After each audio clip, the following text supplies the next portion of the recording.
House insisted that the attempted bugging of the Democrats' HQ was the work of a few out-of-control political mavericks. At a press conference, President Richard Nixon stated that after a thorough internal investigation, I can say categorically that no one in the White House staff, no one in this administration presently employed, was involved in this very bizarre incident. What really hurts in matters of this sort is not the fact that they occur, because overzealous people in campaigns do things that are wrong. What really hurts is if you try to cover it up. Wise words. If only Nixon had heeded them. It wasn't the Watergate burglary that brought him down, but the attempt to cover it up. Yet the cover-up, like the burglary, was symptomatic of the climate of ruthless, paranoid law-breaking that characterized the Nixon presidency. Almost certainly Nixon didn't know about Watergate in advance, but he had fostered the climate that encouraged such actions. His siege mentality assumed that they were all out to get him, the Democrats, the press, the liberal establishment. As he said to Henry Kissinger and other aides early in his presidency, "One day we will get him. We'll get him on the ground where we want him. We'll stick our heels in, step on him hard and twist, right? Yeah, Henry knows what I mean. You get him on the floor and you step on him, crush them, show them no mercy." So Nixon sanctioned break-ins and illegal wiretaps of opponents. Furious about the constant exposures of government policy, particularly on Vietnam, he also created a White House operation to plug the leaks, known as the plumbers. And he was right at the center of the cover-up that followed the arrests of Watergate. Less than a week later, on June the 23rd, he told aides to warn the FBI, "Don't go any further into this case, period." He used the pretext that the case involved national security. Nixon was secretly recording his conversations, for the record and for his memoirs. But this tape proved the smoking gun that would later seal his fate. The cover-up, organized by White House counsel John Dean, kept the lid on the case until after the November election. But in the new year of 1973, that lid was blown right off. There were two detonators. The first was that Nixon's landslide re-election victory had not been matched on Capitol Hill. The Democrats still controlled both houses of Congress, and they appointed a special committee to inquire into Watergate.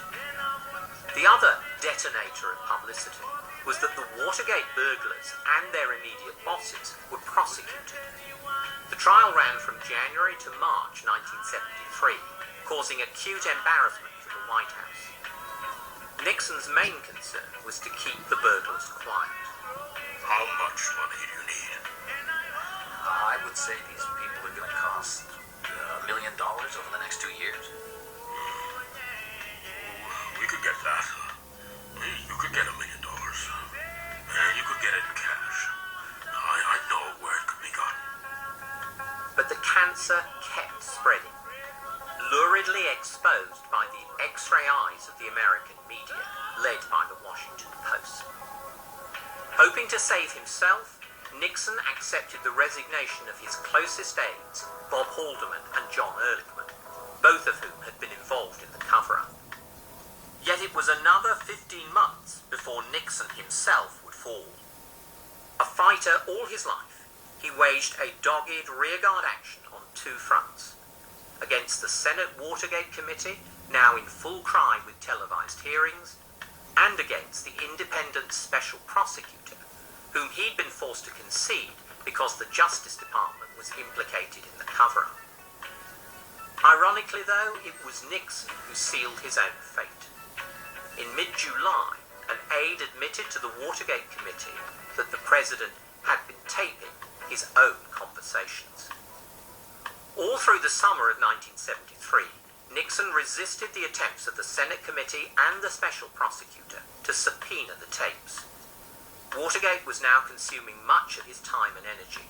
It also sapped his political credibility.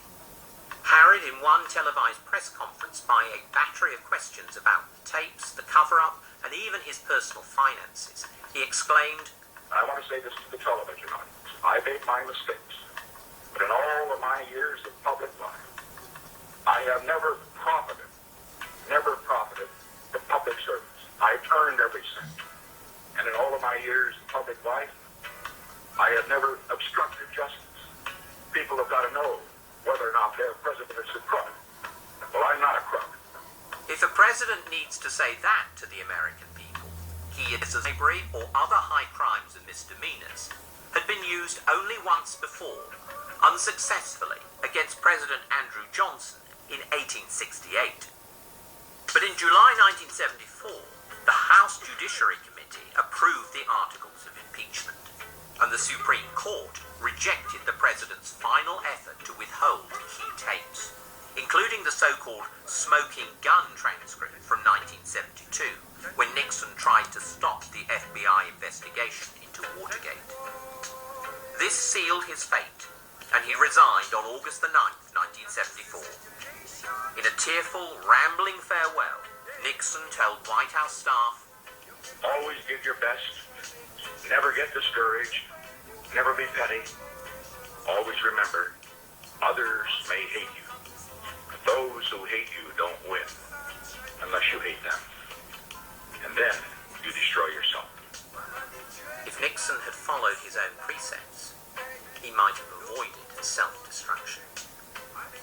Most of the world watched in bemusement as the Watergate drama unfolded. It seemed incredible that the globe's most powerful leader could be toppled by what seemed like a minor burglary. Certainly it made no sense in Beijing or Moscow, where far graver breaches of civil liberty were routine, there was virtually no legal accountability, and any political opposition was inconceivable. Mao Zedong blamed it all on what he called too much freedom of expression. In fact, Watergate was symptomatic of the back-channel, backstabbing methods by which the Nixon presidency operated. They lay behind its foreign policy triumphs as much as its domestic scandals. The standard defense of Nixon is that bypassing Congress, bureaucracy, and the media was necessary for diplomatic success, because the US political system, in which power is packaged out, deliberately frustrates vigorous executive leadership. One could say that through their secrecy and deception, Nixon and Kissinger failed to establish a strong domestic consensus behind their foreign policies. This in turn undermined their achievements. Historian Arthur Schlesinger saw Vietnam and Watergate in a longer perspective, as the culmination of what he called an imperial presidency that had been growing throughout the Cold War. According to Schlesinger, the imperial presidency was essentially the creation of foreign policy. It was a combination of doctrines and emotions, a belief in permanent and universal crisis, fear of communism, faith in the duty and the right of the United States to intervene swiftly in every part of the world.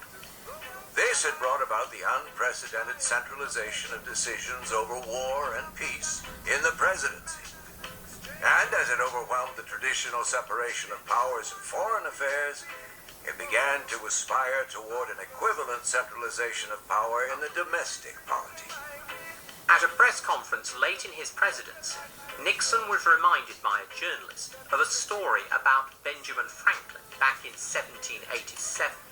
When leaving the Constitutional Convention, he was asked, "What have you given us, sir, a monarchy or a republic?" Franklin answered, "A republic, sir, if you can keep it." Mr. President, in the prevailing pessimism of the lingering matter we call Watergate, can we keep that republic, sir, and how?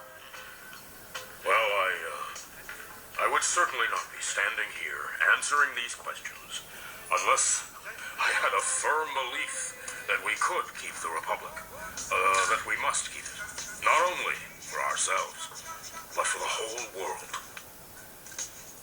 Coming from Richard Nixon, those words sounded hollow.